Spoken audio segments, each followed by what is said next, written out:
En esta ocasión vamos a empezar una nueva serie que se llama El legado a los hijos.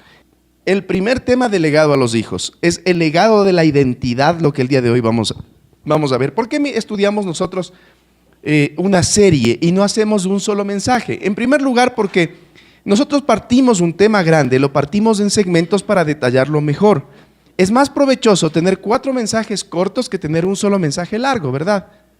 A tener un mensaje de 1 hora, hora y media, prefiero tener más bien mensajes de 40 minutos en donde tengamos más bien de forma puntual las enseñanzas sobre un mismo tema. Hablando del legado, ¿qué quiere decir legado? Empecemos por allí. Legado.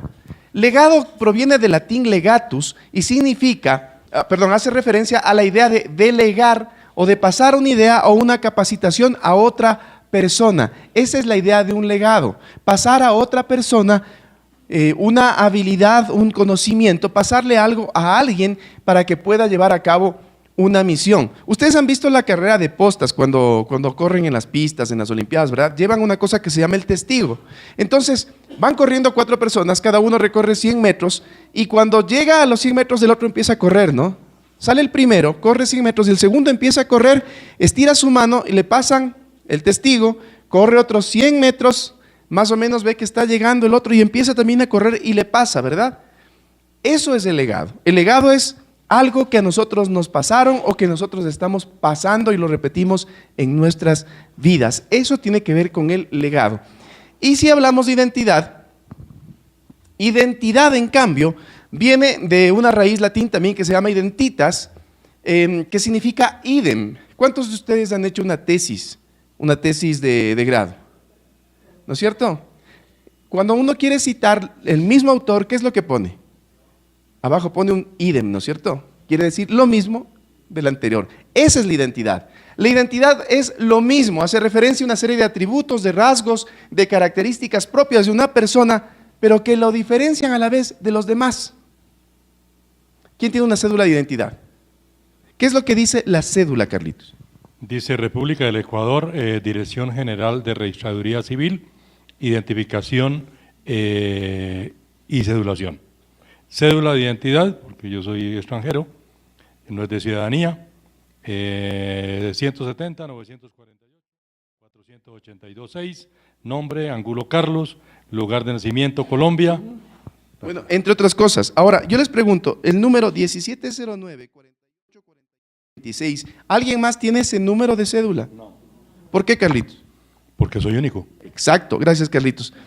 Miren, la identidad nos diferencia de los demás. Y en muchos casos la identidad está marcada por cosas buenas y también por cosas malas. Hay una frase que siempre les decimos en el discipulado de parejas. Así como lo que uno recibe de gracia lo da de gracia, lo que uno recibe de desgracia lo da por desgracia. En otras palabras, a veces repetimos los errores que tuvieron con nosotros, los repetimos en nuestros hijos. ¿Por qué debemos estudiar legado y por qué debemos estudiar identidad? Porque nosotros tenemos una herencia.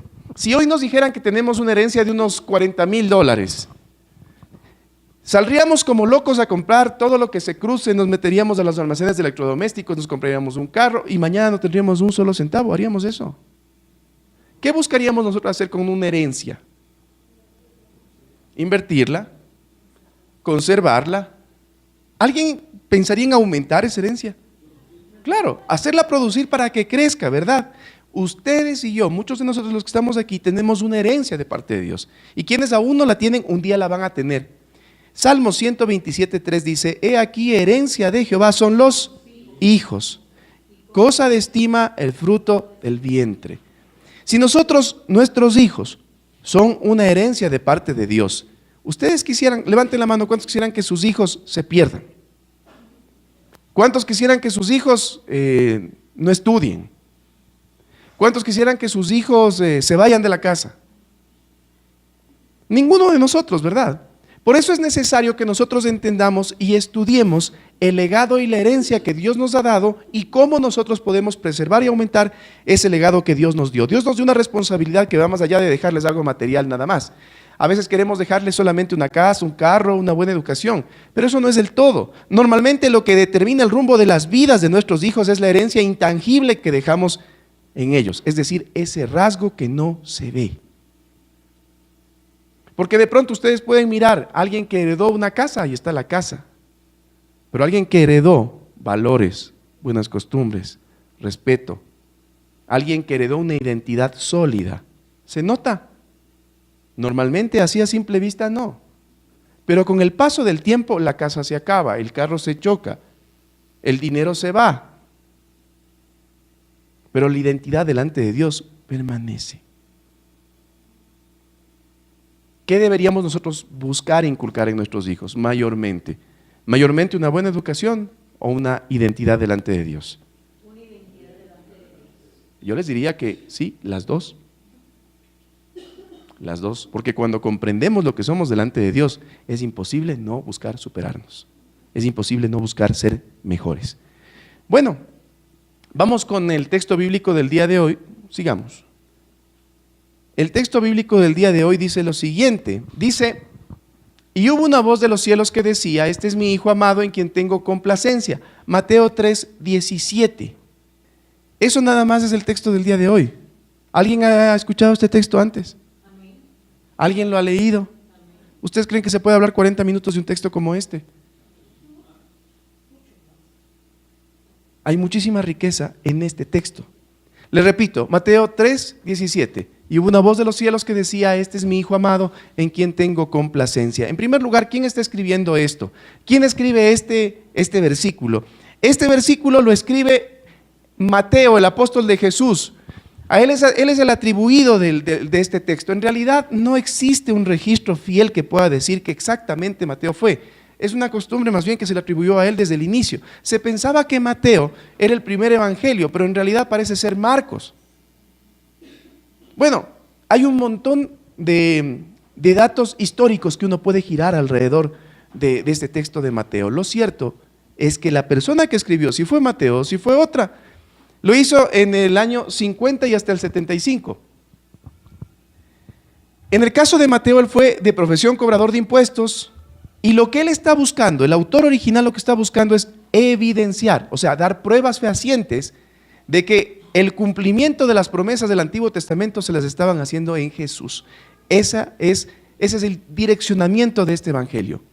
Mostrar a la gente que lo que se habló en el Antiguo Testamento respecto al Mesías, pues se cumplía en la persona de Jesús. Esas eran las evidencias que se estaba precisamente buscando.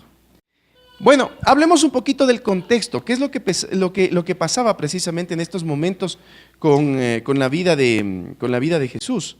En primer lugar, ustedes van a notar que hubo una manifestación sobrenatural de parte de Dios, con cielos abiertos, con una paloma bajando, con el Espíritu Santo descendiendo, y como respaldo Dios da unas palabras de identidad y de legado para Jesucristo.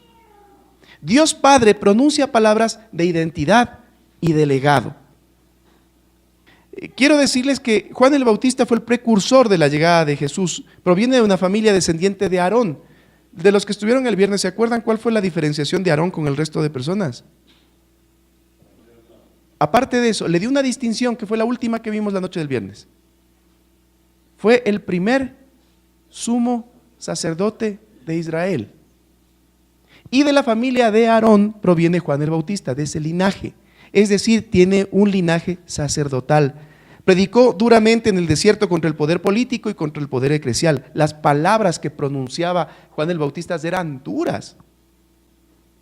Era fuerte lo que él hablaba, no era un mensaje suavito. Les encaraba y les decía cosas terribles, al punto que habían personas que querían textualmente matarlo, porque lo que él hablaba era fuerte. Jesús se apresta a iniciar su ministerio, recibe este respaldo público de parte de Dios Padre. Los testigos identifican a Jesús con la línea de Juan el Bautista y Dios públicamente le dice 3 aspectos importantísimos a Jesús en este versículo que nosotros estamos mirando. Cierren sus ojitos, por favor. Señor Jesús, te pido en esta mañana que tu presencia nos acompañe. Dios Padre, danos de tu amor, de tu entendimiento, de tu sabiduría. Espíritu Santo, llévanos al conocimiento pleno de tu palabra. Habita en este lugar y abre nuestro entendimiento. En el nombre de Jesús, Señor, nos aprestamos a entender tus verdades. Gracias, Padre Santo, por estar entre nosotros. En el nombre de Jesús, amén. Avancemos. La primera cosa que Dios Padre pronuncia para Jesús en lo que tiene que ver con su identidad y su legado son palabras de afirmación. Vamos al texto. Miren, Mateo 3:17 dice, y hubo una voz de los cielos que decía, este es, dígalo más fuerte, este es mi hijo, este es mi hijo. Miren, una de las palabras más dolorosas, una de las cosas más dolorosas para un hijo es cuando un padre lo desconoce. Y para iniciar el ministerio de Jesús, Dios Padre lo primero que hace es reafirmar que Él es su hijo. Pensemos en el contexto un poquito. Jesús venía de una familia donde su madre María y su padre terrenal, entre comillas, José, era un carpintero de una familia, entre comillas, humilde. Habían personas que les habían visto prácticamente crecer a Jesús. Él tenía una sabiduría muy interesante. Cuando Él hablaba, la gente se paralizaba. Acuérdense de 12 años lo que sucedió en el templo, cuando Él se perdió. Y de pronto llegar al bautismo, Juan el Bautista no lo quería bautizar porque decía, tú debes bautizarme a mí, no yo a ti. Y Él dijo, es necesario, tienes que hacerlo. Tengo que identificarme contigo y cumplirse la profecía que viene en el Antiguo Testamento, que es lo que busca precisamente Mateo. Y cuando se abren los cielos, cuando desciende la paloma, cuando baja el Espíritu Santo a Jesús, lo primero que dice Dios Padre es, este es mi hijo. Lo más doloroso para un hijo es cuando le dicen cosas como, este me salió medio tonto, hijo de quién también será, hijo mío no parece. Vos has salido al vecino, hijito. ¿Han escuchado ese tipo de frases? Ese tipo de frases lo único que hacen es dañar el corazón de los hijos. Las palabras de afirmación marcan, y marcan mucho más a los niños. Darles identidad es recordarles que son nuestros hijos, más allá de lo que ellos hagan, más allá de lo que ellos piensen, más allá de lo que ellos quieran, ellos son nuestros hijos. Hay una palabra que María Fernanda suele repetir. A ella le gusta hablar de las anclas que ponemos en nuestros hijos. ¿Y qué son las anclas que ponemos en nuestros hijos? Las anclas son esas razones para saber lo que somos y lo que nos hace estar parados firmes ante cualquier tempestad. Y lo primero que tienen que saber nuestros hijos, así como Dios Padre le dijo a Jesús, lo primero que tienen que saber nuestros hijos es eso, que son nuestros hijos.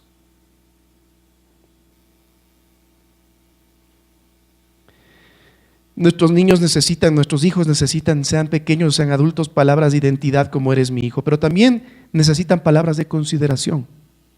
No es lo único comprarles un jarabe cuando están enfermos. También necesitan escuchar de nuestra boca, decirles, yo me preocupo por ti. Y a veces los chicos escuchan nuestras conversaciones y quizás saben algo de nuestra economía y dicen, ¿será que me puede comprar una pastilla porque estoy...? Ellos tienen que saber que más allá de la economía, sea buena o sea mala, nosotros como padres tenemos que responder por ellos porque nos preocupamos por ellos, porque son nuestros hijos. Ellos necesitan palabras de estímulo como, lo vas a lograr, dalo, inténtalo una vez. Y no las típicas palabras que a veces en los hogares se escuchan. Mami, te estoy pensando, verás, si me pongo un negocio y la mamá, otro negocio, ¿cuánto vamos a perder ahora? Otro intento fallido. Vas otra vez a ingresar a la universidad, otra vez vas a intentar.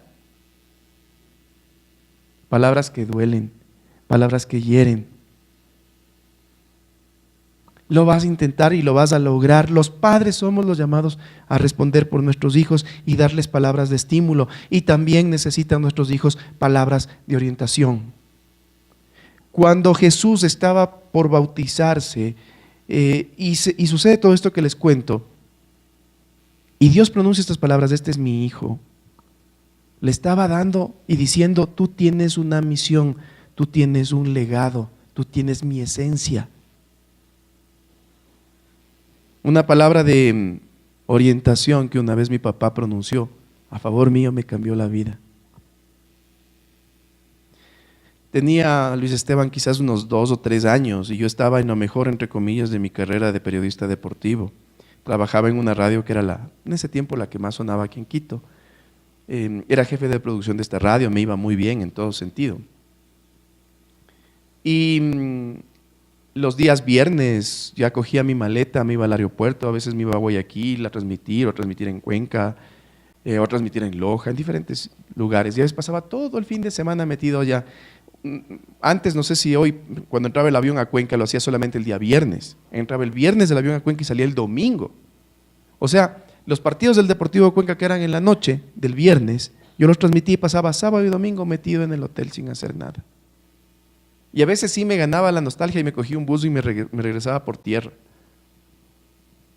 Pero pasaba todo el fin de semana viajando.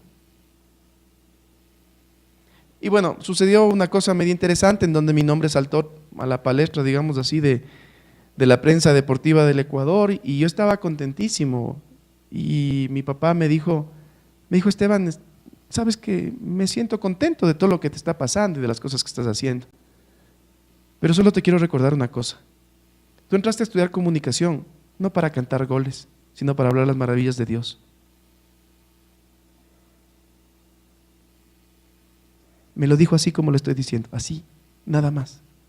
Y esa palabra de orientación me hizo volver otra vez al camino.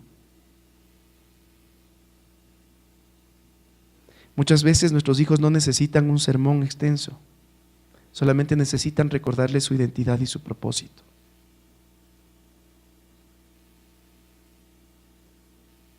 Y nosotros somos los delegados de parte de Dios a recordarles cuál es su identidad.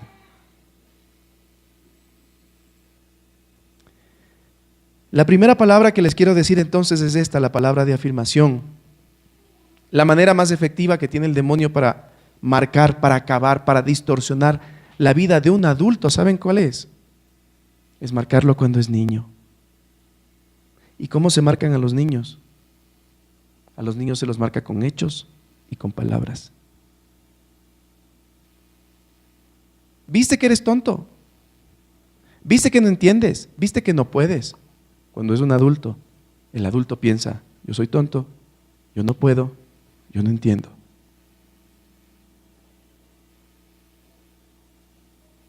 A veces a los niños, este come como desesperado. No sé si ustedes han visto ese tipo de frases hirientes en contra de los niños. Es necesario que nosotros no repitamos esos mismos patrones que por desgracia los recibimos y por desgracia les terminamos de dar otra vez. Palabras que hieren, palabras que molestan. La identidad se afirma con ejemplo. Y para que tu niño reciba ejemplo, para que tu hijo reciba ejemplo, necesitas tiempo para que tu hijo te conozca. Y para que tú conozcas a tu hijo y tú conozcas a tu hija. Pero ya tiene 40 años, no importa, dale tiempo. Nuestros niños necesitan sobre todo tiempo. Necesitan comida, algo de ropa, educación, pero por sobre todo tiempo. A veces pasamos muy ocupados nosotros en darles un mejor futuro a nuestros hijos que nos olvidamos del presente que ellos están viviendo.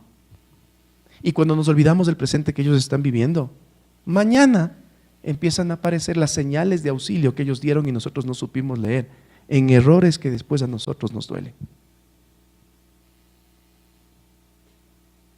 Esas palabras de afirmación se las da, ¿en dónde? En la intimidad de los dos. Cuando yo salgo con él, cuando nos vamos a comprar un helado, cuando nos vamos a caminar, cuando nos vamos a jugar, cuando me voy con la niña al parque. Todos tenemos ocupaciones y todos estamos cansados. Pero debemos darnos tiempo, porque se supone que lo más importante son ellos, se supone. Pero a veces nos enfrascamos tanto en nuestros problemas y en nuestras actividades que terminamos postergando lo que es más importante. Y nosotros nos inventamos las típicas frases como, ¿cuándo vamos a hacer tal cosa, papi? Algún rato. Yo lo he hecho. Ese algún rato es una manera de escudarnos para que no nos diga, me prometiste y no me cumpliste. Y si queremos nosotros entregar una identidad clara a nuestros hijos, tenemos nosotros primero que examinarnos cómo estamos actuando. cómo estamos procediendo con nuestros hijos. Nuestros hijos necesitan conocernos. Yo cuando le conocí a mi papá, me di cuenta que era un hombre maravilloso. Pero ¿saben cuándo le conocí? O cuando empecé a conocerle.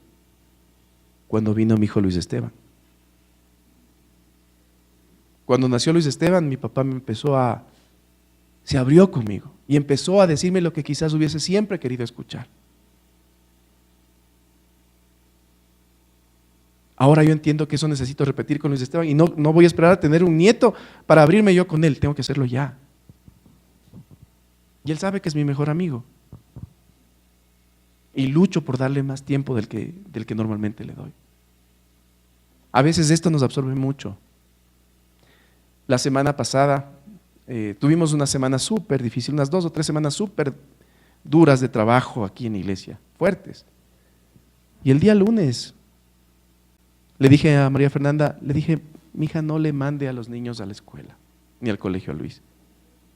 Nos vamos a quedar en la casa y no vamos a ir a la iglesia. No, hoy no vamos a trabajar, nos vamos a quedar aquí, porque hoy es importante que nosotros pasemos juntos. Dormimos hasta creo que las 12 del día, algo así, todos en una sola cama. Cosas que quizás antes en mi cosmovisión de vida no hubiese sido posible. Pero lo más importante, mi primer ministerio es mi casa, mi esposa y mis hijos. La siguiente palabra que pronuncia Dios Padre es una palabra de amor. La primera es una palabra de afirmación. La segunda es una palabra de amor. Miren, el versículo dice, este es mi hijo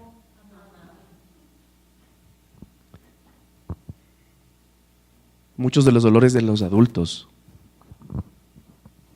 terminan en cuando se dan cuenta de que no fueron hijos amados, que no fueron hijos deseados. Una vez una niña, una señorita lloraba y me decía, me di cuenta que yo no soy producto del amor, sino de la calentura de mis papás. No todos los hijos llegan al mundo de la manera que todos quisiéramos que vengan. Las circunstancias son distintas, son diferentes. Y quizás con nosotros pudieron haber cometido errores. Y quizás nos pudieron haber dicho palabras hirientes a nosotros. Como, por vos me casé, por vos se acabó mi vida, por vos se acabaron mis prioridades. Lamentablemente hay padres que pronuncian ese tipo de palabras. Pero nosotros no podemos repetir eso en nuestros hijos. Alguien tiene que cortar la cadena de dolor que a veces se vienen acarreando en las familias. Mi hijo amado. Y el amor no viene porque sí, comienza con una decisión. Yo decido que sea un hijo amado. Las palabras de amor no vuelven feminizados a los niños, por si acaso. Hay papás que piensan, si yo le digo a mi hijo que yo le amo, se me va a torcer. No es así. Nuestros hijos varones también necesitan escuchar palabras de amor de su papá como hombre. Una vez en una iglesia donde servía, se hizo un retiro de varones y había una persona más o menos de unos 45 años que pasó herméticamente sellado todo el tiempo que estuvimos en el encuentro. No quería hablar, no quería cantar, no quería hacer nada el hombre. Estaba el hombre realmente en otra fiesta, ¿no? No se hallaba. Y pasaron los días y como al segundo día más o menos, le encuentro sentado llorando como un niño agarrado a un papel. Y le pregunté qué pasó y me contó. Cuando uno va a un encuentro, a este tipo de salidas precisamente de varones, la familia le escribe a uno cartas. Y en las cartas le expresa lo que quiere decirle. Y cuando regresamos a la iglesia, el domingo en la tarde, y empezamos a tener el tiempo de presentar a los nuevos hombres que venían, que llegaban, él tenía su Biblia y tenía su carta. Y agarrado a la carta durante la alabanza, Así con la carta en la mano saltaba así en la alabanza, agarrado la carta.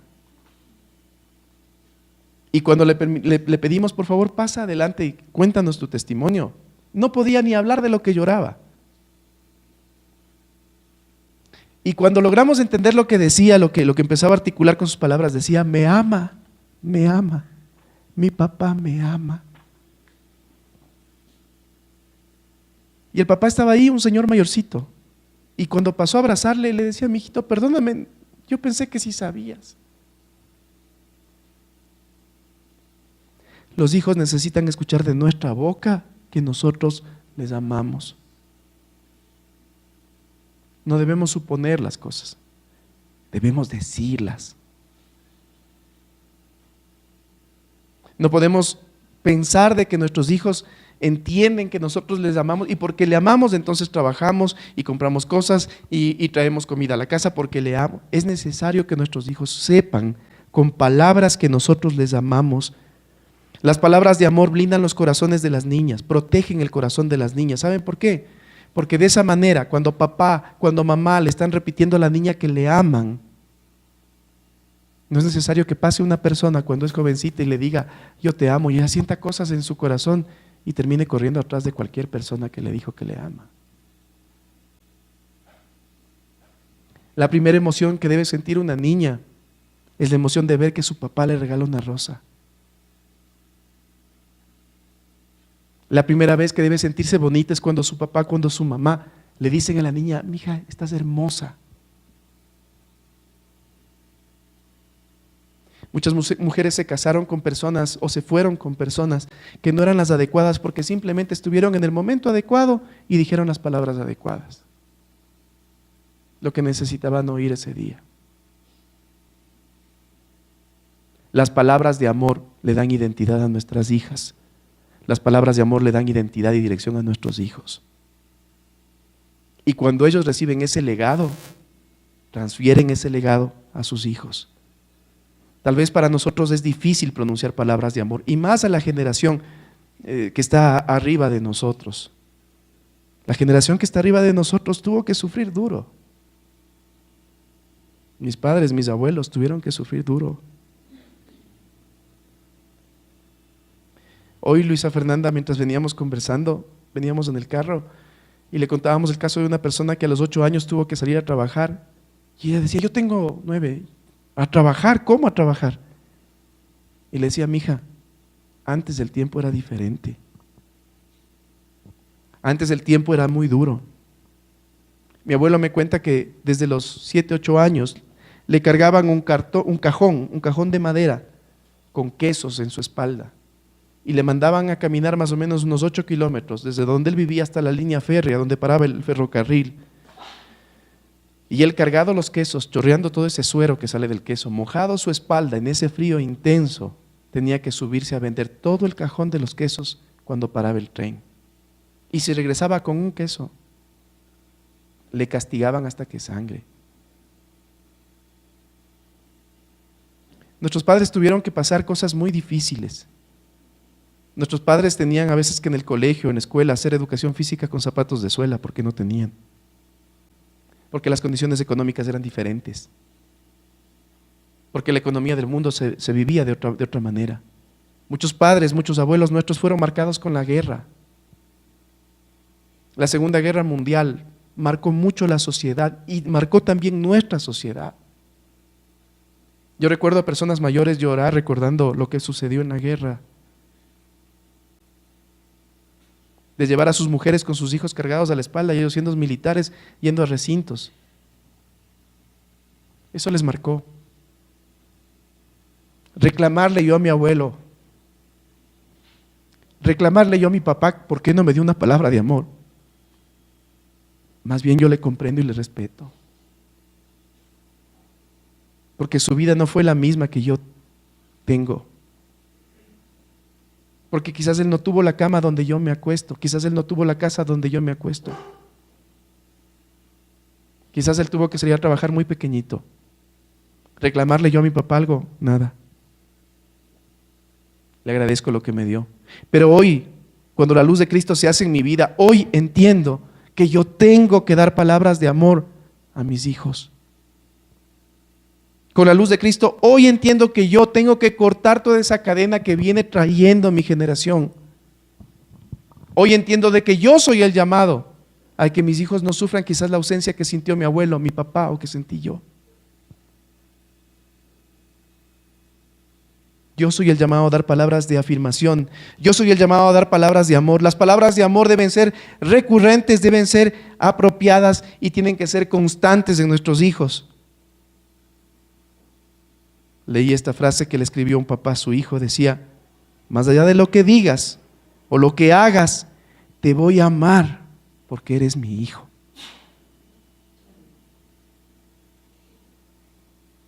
Que crezcan los hijos ha sido un poquito, no sé, estoy yo aprendiendo.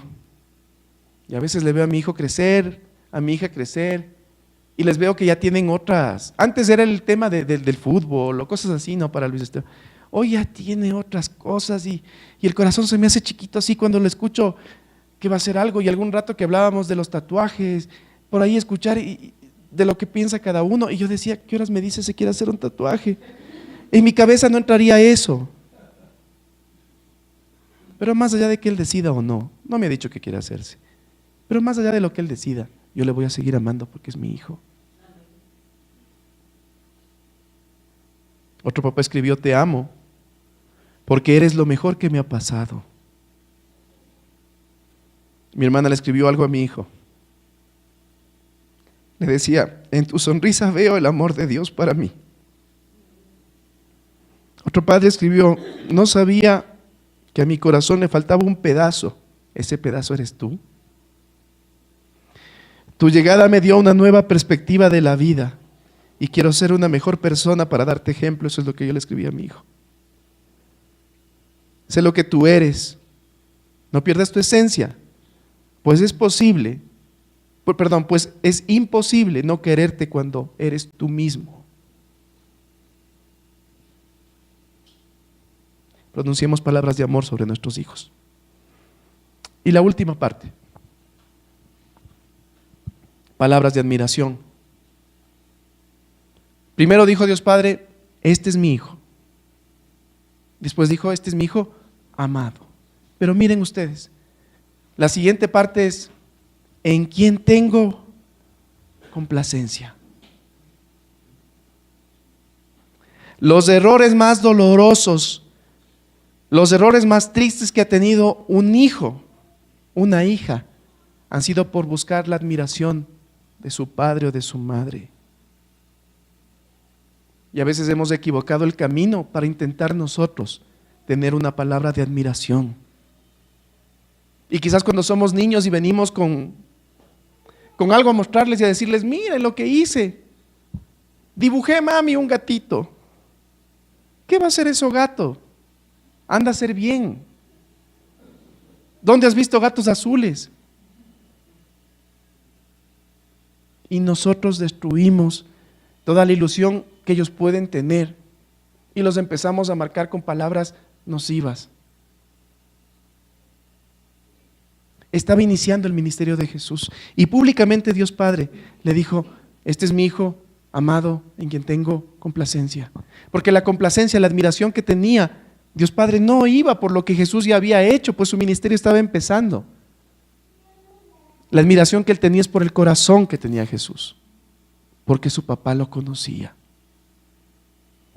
Y yo le pregunto: ¿usted conoce el corazón de su hijo?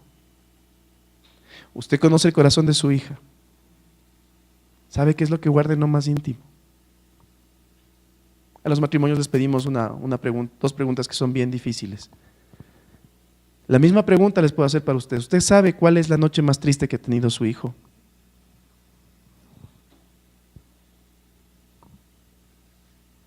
¿Usted conoce cuál es la noche más feliz que su hijo ha tenido?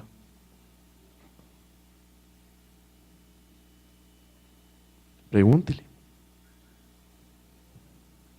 Y se va a dar cuenta que en la noche más feliz y en la noche más triste, usted tuvo incidencia. De una o de otra forma. Usted estuvo involucrado. Debemos buscar tener más noches alegres, más noches felices. Nunca minimicemos un logro por insignificante que parezca. Nunca minimicemos lo que los chicos hacen. ¿Vas a estudiar otra vez? Otra carrera. Yo a tu edad ya estaba trabajando. Yo a tu edad ya me gradué, ya conseguí esto. Yo a tu edad ya tenía plata, ya hice fortuna. Son palabras que a veces nosotros pronunciamos sobre la vida de nuestros hijos, que lo único que hacen es matar sus ilusiones. Cada hijo es diferente. Cada hijo aprende de diferente manera. Cada hijo tiene una expectativa diferente. Cuando usted le compara con sus hermanos, lo único que hace es dañar la identidad que ellos tienen. Esa identidad que viene de parte de Dios. Ve cómo tu hermano juega fútbol, vos no puedes. Vos saliste patojo, tu hermano es el bueno. En la familia se produce algo, se llama hijo amado, hermano odiado. Revise la historia de José y se va a dar cuenta cómo termina de afectar la excesiva consideración por uno de los hijos. Porque cuando usted le exalta solamente al uno, los otros se sienten humillados, se sienten aplastados. Quizás el uno es bueno para el fútbol, pero el otro es bueno para cantar. El otro no canta, pero en cambio escribe muy bonito. El otro no escribe ni canta, pero en cambio me ayuda a hacer las cosas de la casa. Algo que admiro de la cultura norteamericana es que ellos a todos los niños les encuentran algo de bueno, a todos. Por ejemplo, mi hija Luisa Fernanda, en la Academia Alianza cuando estudiaba allí, ella sacó la medalla de oro de la niña que pateó más lejos. Y ella vino feliz con su medalla, ¿por qué? Porque con todas sus compañeritas hicieron competencia y ella logró patear la pelota más lejos que todas. Luis Esteban tiene medalla de oro de el niño que puede pronunciar o deletrear más rápido las palabras. En nuestra cultura, los niños si son buenos para el fútbol, se distinguen, si no, no sirven. Las niñas si son buenas para el básquet o si son buenas para alguna otra cosa, se distinguen, el resto no vale. Les traigo esto solamente a decir, porque nuestros hijos son buenos para algo. No esperemos que la sociedad descubra buenos para qué son, descubrámoslo nosotros y admiremos lo que ellos hacen. El caso de una familia. A la niña le gustaba mucho el fútbol y terminó estudiando periodismo deportivo. Y el hermano varón, en cambio, estudió para ser chef. ¿Saben qué les mató? ¿O qué dañó la ilusión de ellos? Cuando el papá dijo, creo que hice algo de malo. Porque la mujer salió con el fútbol y el varón salió con la cocina. Aunque ustedes no lo crean, hay papás así. Nosotros somos los encargados de que la herencia de Jehová, que son nuestros hijos, se preserve y aumente. Cuando decimos palabras que solamente dañan su corazón, lo único que hacemos es ir mermando esa herencia que Dios nos ha dado. Es transmitirle una identidad errada. Para finalizar, les quiero decir que nuestros hijos necesitan palabras de afirmación, de amor y de admiración todos los días. Todos los días necesitan saber que son nuestros hijos y que más allá de lo que ellos hagan, de lo que ellos digan, de lo que ellos piensen, seguirán siendo nuestros hijos y les seguiremos amando y les seguiremos admirando. Debemos cortar errores generacionales de la luz de Cristo para cambiar el sentido de nuestra descendencia. Si a nosotros o si con nosotros no tuvieron palabras de afirmación, de amor y de admiración, nosotros somos los encargados de cambiar para las siguientes generaciones. No nos quedemos solamente en la culpa de decir, yo no tuve, yo no fui, y yo pobrecito. No, sino más bien como Fernando nos decía aquí, mientras nos ayudaba Fernando con la alabanza, ¿qué nos decía? Yo encontré en Dios mi Padre. Y ¿saben qué? Le está dando un legado a su nena de acuerdo a la palabra de Dios, no de acuerdo a los errores que nuestros padres tuvieron. Nosotros somos los encargados de cambiar el destino de nuestras generaciones. Levante la mano a quien quiere que los errores que pasaron conmigo, con usted, quiere repetirlo en su hijo, quiere repetirlo en su hija. La palabra que le hirió, la palabra que le marcó, la palabra que salió de la boca de papá o de mamá, o la ausencia de papá o la ausencia de mamá. ¿Usted quiere repetir en su hijo? Pues siéntase dichoso porque esta mañana el Señor está preocupado en usted y en su descendencia. Porque lo que pasó no se puede cambiar. A la luz de Cristo se puede perdonar. Pero de aquí para adelante, los dichosos serán nuestros hijos, porque ellos recibirán de parte nuestra todos los días palabras de afirmación, palabras de amor, palabras de admiración de nosotros que somos sus padres. Y ese es el legado de identidad que les dejaremos, que delante de Dios ellos son valiosos. ¿Sabe cuál es la receta para la familia feliz? No es de autoría mía, es un pastor amigo que decía esto. La receta para la familia feliz cuesta $5. ¿Quién podría comprar esa receta? Cuesta $5. Verá, consiste en lo siguiente. Consiste en $2 para comprar chochos. $2 para comprar chochos aquí en la Carolina, en el Parque de la Carolina. Y $3 para comprar atún. Le coge de la mano a su hijo, a su hija, a su esposa, a su familia, a los que estén en su familia.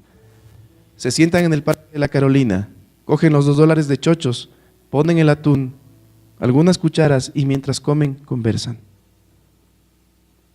Esa es la receta.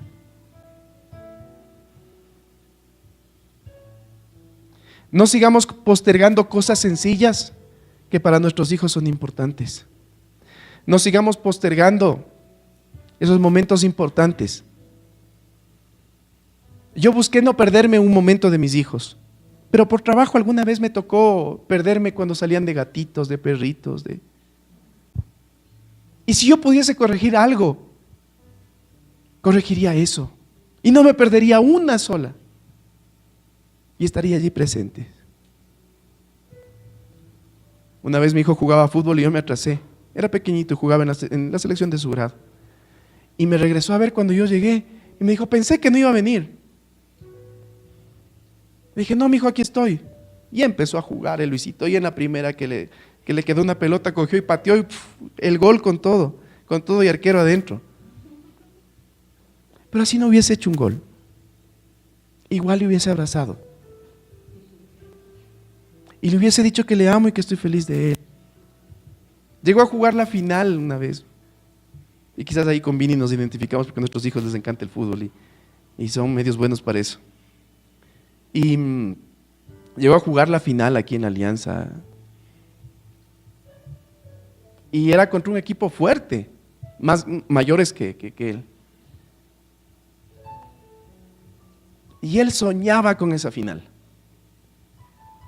Y yo le pedía, Señor, ayúdale a que los niños ganen. Yo sé que son más chiquitos y todo. Y el Señor me hablaba y me decía, más allá de que ganen o no, lo importante es la experiencia que estás teniendo con Él. Me fui a la esquina donde venden trofeos y le compré un trofeito. Y le puse al campeón de la casa. Empataban 1-1. Estaban en el segundo tiempo. Todos los papás alrededor de la cancha. Suelta la marca un guagua, suelta la marca de un niño. Se escapa el equipo rival y nos hacen el gol. Perdimos la final. Pero cuando Luis salía derrotado, le abrazamos. Vinieron los abuelitos a verle. Estábamos nosotros, las tías. Y le dimos la copa, una copa, que él la tiene en su escritorio. Porque él es nuestro campeón. Así ha perdido la final. Quiero que miren esto último, por favor. La siguiente, amigo. La identidad que los padres damos a los hijos es un ancla. Un ancla que les hace saber quiénes son y a dónde deben retornar. Porque cuando crecen empiezan a tener sus ideas, sus anhelos, sus objetivos. Pero el ancla que puedes poner en tu hijo, en tu hija, le hará saber quién es y a dónde tiene que volver. Porque siempre encontrará en nuestra casa, más allá de lo que haga, de lo que diga, de lo que piense, más allá del error que cometa, en mi casa siempre habrá una cama caliente y un plato de comida para mi hijo. Porque es mi hijo amado. Y mi alma tiene complacencia, más allá de los errores que como humano pueda tener. Pongámonos de pie, por favor.